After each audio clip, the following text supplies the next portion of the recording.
आणि यानंतर अकोल्यातून एक मोठी बातमी समोर आली आहे। अकोला महापालिकेमध्ये सत्ता स्थापनेसाठी हाय व्होल्टेज पॉलिटिक्स सुरू आहे। भाजपला रोखण्यासाठी सर्वच राजकीय पक्ष एकत्र येणार असल्याची माहिती वंचितचे अध्यक्ष प्रकाश आंबेडकरांनी दिली आहे। मात्र अधिकृत घोषणा लवकरच करू असं त्यांनी म्हटलंय।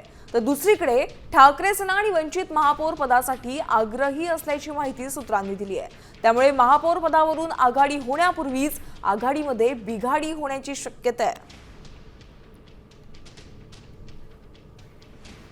पहिल्या दिवसापासून आपल्याला काय त्रास होऊ शकतो याची सुद्धा चर्चा झाली।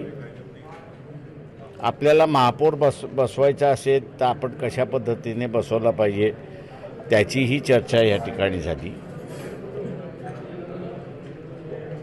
वाटप याचं तत्व काय असणार त्याचीही चर्चा या ठिकाणी झाली। त्याच्यामुळे मी असं म्हणेन की सकारात्मक चर्चा होती।